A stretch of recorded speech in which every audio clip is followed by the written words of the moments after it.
How's it going, everyone? My name is Sam with Swellset, and welcome back to the garage.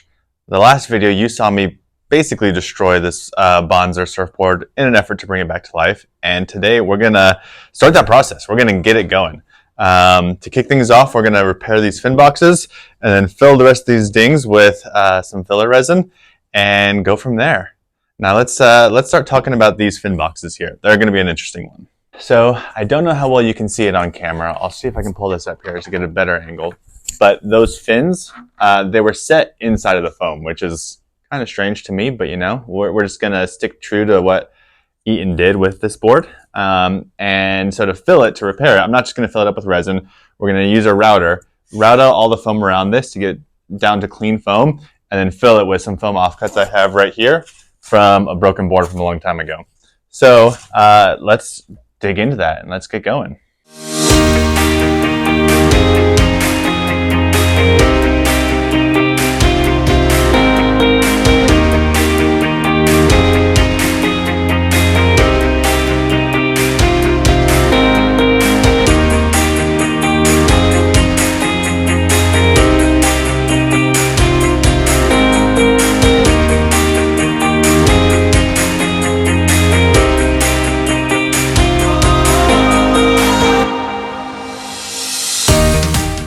All right, so got that caved out. You can see it's nice, much cleaner hole than it was before.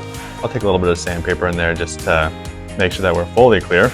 But yeah, overall, now we're gonna cut into the larger offcut and just fill that hole up.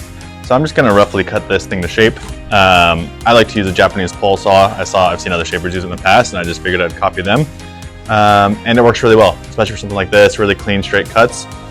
So we'll cut off some pieces of foam from this guy, and we'll get to filling. So enjoy the time lapse.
All right, finally got that one set.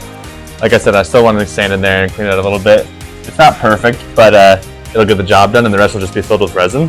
And so yeah, so I'm gonna save you the pain of watching me do that a second time, but I'm gonna get this one filled, and we'll jump to right there. All right, well, that didn't take nearly as long as the first one, which is good.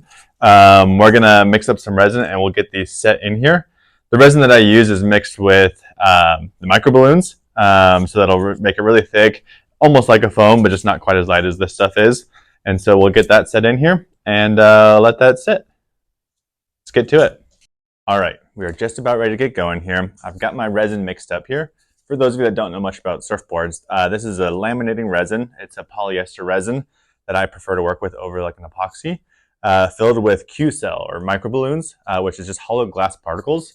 It helps to thicken up the resin and make it kind of more like a foam substitute. Makes it easier to work with once it's cured. And that's what I'll use for a lot of the filling that I need to do, replacing all of the foam here on the surfboard, as well as kind of connecting these foam chunks to where I ripped out these fin boxes. So I'm gonna mix up the catalyst in here, and it'll have about a 10 or 12 minute working time. And then we're gonna get these set and let it kick. Let's do it.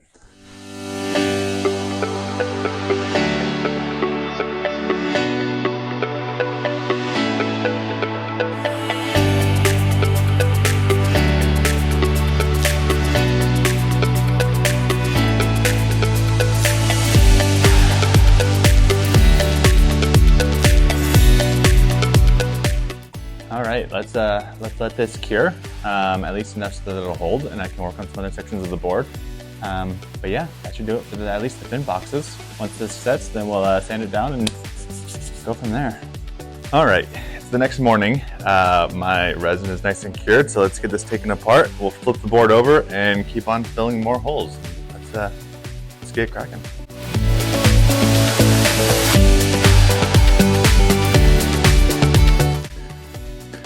All right, so we're back here. I've got my mixture of resin and Q-cell again. That's nice and thick, probably a little bit runnier than toothpaste or so.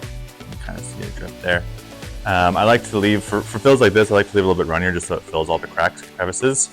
If you've not seen this before, what I do is I use tape to kind of just create the shape of the nose roughly in here. I always try and leave it a little bit proud, that way we can come back in and sand it to the shape of the original surfboard. But yeah, I'm just going to use that as a catch for all the resin, pour it in there, and then once it cures, we'll come back in with a sander and just pull it back down to the shape of the board. Let's do it.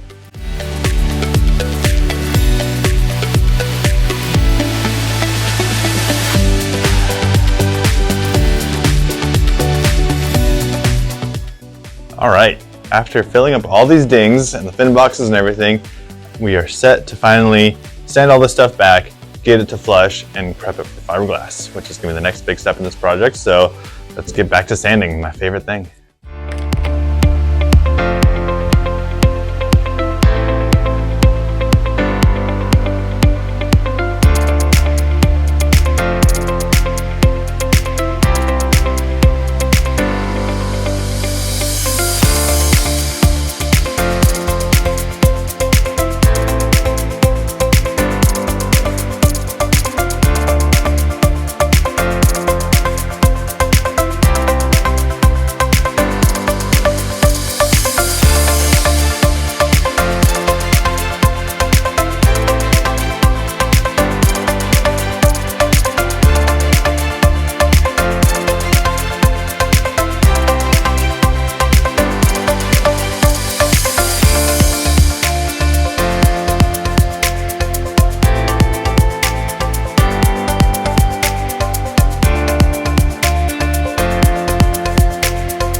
All right, I think we're about there.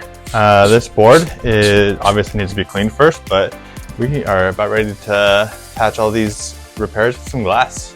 Unfortunately, that's all we've got time for in this video. I'm gonna clean this board up and probably go to bed soon, but I'll see you next time when we get to glassing this board. Thanks.